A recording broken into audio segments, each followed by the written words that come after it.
Welcome to UO Today. I'm Paul Peppis, Interim Director of the Oregon Humanities Center.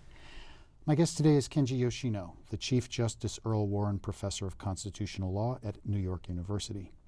Yoshino's interests include constitutional law, anti-discrimination law, and literature. Yoshino is the author of Covering: The Hidden Assault on Our Civil Rights from 2006. His second book, 1,000 Times More Fair: What Shakespeare's Plays Teach Us About Justice, was published in 2011.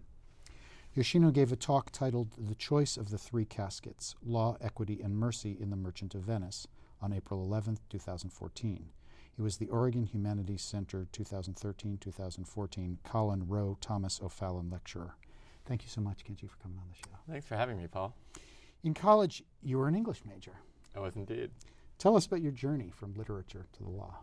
Yeah, it was actually quite a struggle for me that, when I left being an undergraduate, the path was either should I be an English professor, such as yourself? I often think I made the wrong choice and you made the right one, or alternatively to go into law. I knew that whatever I did would have something to do with language, and I have to admit my own naivete, because I think what tilted me towards law was this notion that law was the language of power. I read Auden's line, poetry makes nothing happen, and I said, I want to go out and be an activist and make things happen in the world. I was just coming out as a gay man. A lot of things were happening in the law, so I thought that's what I should do. And now with the hindsight of, now 22 years, I can say, so it was half a lifetime ago, I can see the kind of ingenuousness of that, because if you think about what Auden was referring to when he says poetry makes nothing happen, he was talking about W.B. Yeats, right? And of course, Yeats made an enormous number of things happen. So,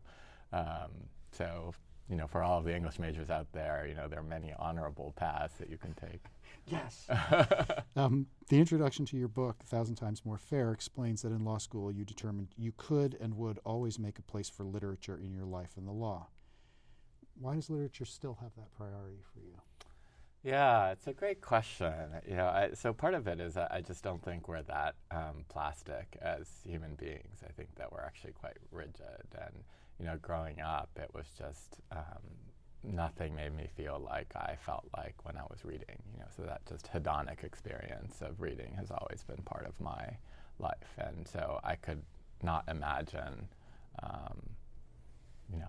not reading or not being a serious sort of consumer of literature, any more than I could imagine sort of cutting off my right arm or something. It's just such a part of me. It's so familiar to me. So I think that's probably the best answer I can give you. So how do you see this? I mean, for you, there's a relationship between literature and the law. Absolutely. I mean, they're both how does that work? Machines made of words, right? Mm-hmm. So first of all, they're both about language, right? But I think you're asking really a deeper question. I think the deeper question has to do with the relationship between storytelling and ethics. Like if you talk to any trial lawyer, I'm writing about a big trial right now, and as I've interviewed the lawyers for that trial, and I talk to them about my subject matters, expertise, my various forms of expertise, and I talk about law and literature, they say, what is that? And so I explain it to them. And it's sort of like the bourgeois gentilhomme saying, I've been speaking prose all my life, right? Because they say that's what every trial lawyer does. Every trial lawyer tells a story. Every trial lawyer is engaged in law and literature. There's something about literature and ethics, right, that I think have always been intertwined for me, and law is just another way of bringing those two things together. So my three fields are civil rights, constitutional law, and law and literature, and I actually view them to be much more intertwined. I don't understand why everyone doesn't view them to be deeply intertwined with each other. So I teach my constitutional law class as a class in interpretation. When I talk about civil rights and the way in which we change people's minds about who's an insider and who's an outsider in society, that heavily depends on narrative, right, and the stories we tell each other and the empathy that we can create for what Martha Nussbaum calls distant others, right, through the storytelling enterprise. And then law and literature is just the most explicit way of bringing those two things together. So as part of your law and literature identity, you regularly teach a course at NYU Law School on Shakespeare and Justice, which you explain is regularly oversubscribed by a ratio of 6-to-1. So why do you think that class is so popular? What makes law students want to study Shakespeare? Yeah, well, I think a lot of the law students have made the same choice that I did, right? So I think that they love language and they come to law school because they feel like they need to make certain trade-offs in their lives. So there's that hunger in them that isn't satisfied. One of my law students almost broke my heart when she said that she read poems between classes because poems are discreet and easy to read. And she said that I read them like as a swimmer takes breaths, right? So it's her kind of breathing. It's a breath of oxygen for her in this kind of journey through law school. I'm happy to report that she later come to love the law as well. So this is not by any means a brief against law school. I love the law as well. But I think that for many students, there is this kind of revisionary movement where initially they think, oh, this is I'm being given the keys to the kingdom. This is a language of power. Law still is, as de Tocqueville, once said, the argot of power in American society. But I think particularly as they get older, or they become second years and third years, and they think about what they're going to go off and do and what their kind of valediction to law school is going to look like, there's a return to literature, and they begin to understand that, okay, now they've mastered constitutional law, they know how to read a statute, they know how to read an administrative regulation, all those things are very important, right? But the law is very powerful, but only within its jurisdiction, right? And so I think when they begin to realize that, the call back to literature is heard by them. So one of my students, maybe I can put this more sharply by saying, one of my students said, you can't walk away from, even the most minor, trial court judge ruling, like a traffic court ruling, against you, right? You can't walk away from that in the way that you can walk away from Hamlet, right? Mm-hmm. But the reverse is also true, right? Like there are ways in which we can resist and not internally be moved by even the most highfalutin United States Supreme Court judgment as we can be by, even a poem that, a freshman has written, So. Excellent. So you say that certain things that literature provides, certain things that Shakespeare provides are outside of the jurisdiction. Exactly. So you've written this book about Shakespeare and justice. Mm-hmm. So what does Shakespeare bring to that discussion? What's outside of the jurisdiction of the law that Shakespeare brings to the discussion that's valuable? Yeah, so I was looking really for a text in which we could sort of stand outside of the law, right? Because I think we talk in American society today too much about law and not enough about justice. Mm-hmm. So once you try to make that move and you start cudgeling your brain about what texts are foundational enough and common enough and secular enough that we can have these discussions about them. So I could have taught a class in the Bible, mm-hmm. And had a lot of traction there with regard to moral judgments and notions of justice. But I really didn't want to do that. I wanted to find the secular text that would be common enough and complex enough to be able to allow people to stand outside the law and judge the law from outside of it. It's this kind of give me a place to stand and I can, and a lever and I can move the world. Mm-hmm. Like I wanted to give people a place outside of the law where they could actually think about themes of justice. And I belong to the Shakespeare group, which is mostly like judges and lawyers, and we meet once a month and we read one of the plays. And so that's, you asked earlier, why I kept literature alive, and this is one of the ways in which I continue to do that. And I was struck in this group by how many of the plays really do have a kind of insistent, obsessive focus with not just the law, but with questions of justice. Why is Shakespeare so concerned with that? I mean, I know there's a theory that he was a lawyer. He was a lawyer, yeah. I'm rooting against that theory, so yeah, I don't want him to be a lawyer, actually. So I think he was really concerned with it because it was such a concern of his time, that I begin rather unconventionally, I think, with Titus Andronicus, which is not part of the canon of Shakespeare that people usually read. But I really view that to be an anxiety dream of sorts about what happens when there's no standing army, in your society.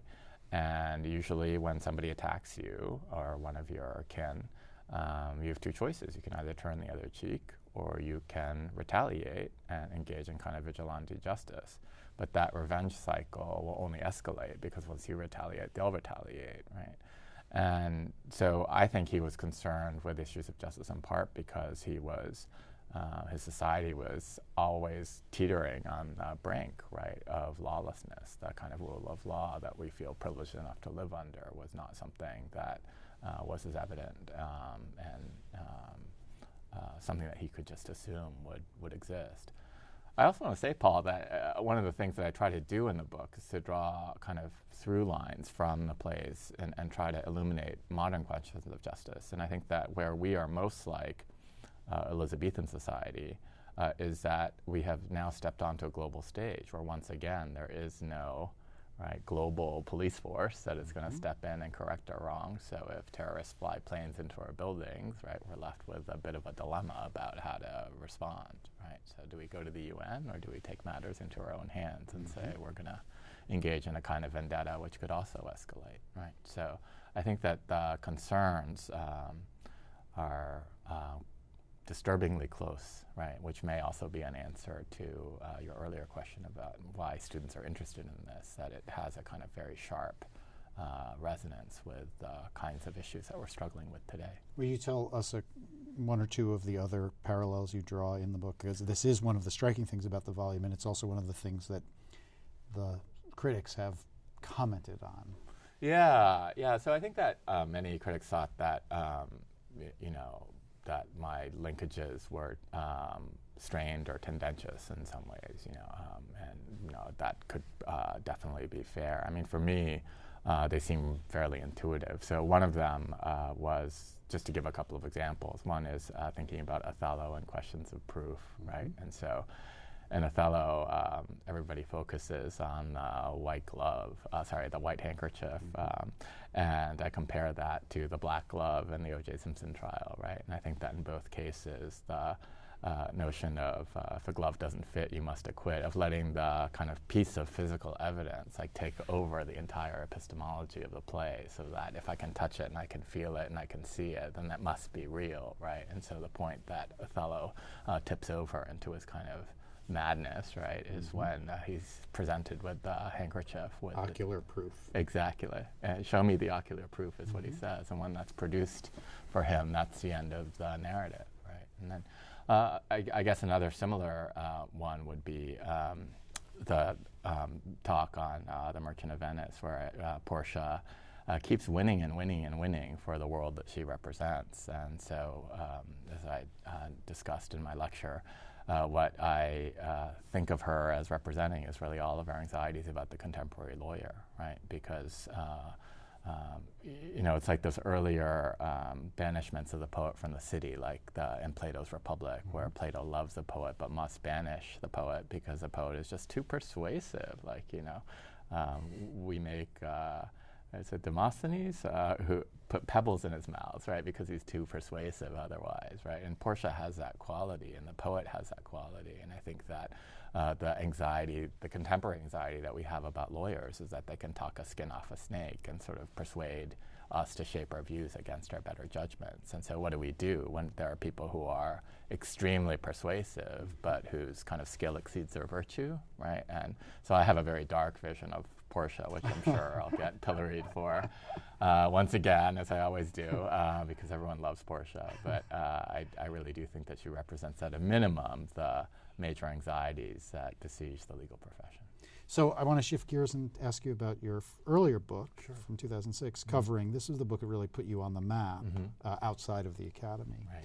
Tell us about that book. What's the project of that book? Yeah, so the project of that book is really one about authenticity. I hope I'll write many more books. I hope I'll write better books, but I'll probably never write a more primal book. In that book was really about coming to terms with the fact that I was gay, and then weaving memoir with kind of legal manifesto for the value of authenticity, and really trying to attack this idea that is so prevalent, not just in our culture, but particularly within our law, that if you can assimilate, you should assimilate, that there's a great virtue in conformity. So the way the law often operates is that it says if there's something that you can't change about yourself, like your skin color or your chromosomes or what have you, then we'll protect you. But if you flip over to things that you can control, like your language practices or your accent or whether or not you self-present as masculine or feminine, then we are going to withdraw our protection, because those are forms of conduct that you yourself can control, and if you can engage in the self-help of that control, then why should we step in and use the force of the law to protect you? And there are exceptions to that, religion being the big one, right? But I sort of push in the book using the case study of gay rights as a particular instance of saying, why do we allow the question of whether or not we can assimilate to shift so seamlessly into the command that we must assimilate, right, without any kind of intervening investigation about whether or not that conformity is justifiable, right? So it's really kind of a cri de coeur, written by a much younger man about the values of authenticity. Your recent study, Uncovering Talent, takes the work you did in covering a very practical direction. Can you tell us a little bit about that study? Yeah, this is actually a completely unexpected turn in my life, and it's been a thrilling one, actually, in that at the end of covering, I sort of throw down the gauntlet, and because I say, as I've just described to you, that the law doesn't do that much about it. At the end of the book, I say, and I hate to say this as a civil rights guy, but the law probably isn't going to do anything about it, probably shouldn't do that much about it, because the law is such a meat axe, right, that it's never going to be able to cure what I call the covering demand, which is it's totally fine to be gay, but don't flaunt it, or it's totally fine to be as a woman so long as you're as aggressive and athletic and tearless as a stereotypical man, and it's totally fine to be sort of African American so long as you don't have a name like Lakeisha or Jamal. There are actually resume studies that have shown that if you have a name like Emily or Gregory with the identical credentials, that you're 50% more likely to get a call back, right? So at the end of the book, I say the identities are too multifarious, the contexts are too diverse, that this is really up to us as communities of conscience, right? This is not a legal, this is not a problem that the law can solve, so that's really up to communities and organizations to take up that challenge. So a really good friend of mine who actually works for a management consultancy called Deloitte heard me give a talk in this book, and she said, I just can't get it out of my head, and when I'm in a position to be able to do something about it, which I'm not now, I'm actually going to come back to you. And I thought, fine words, this is never going to happen. And then earlier this year, her name is Christy Smith, and she's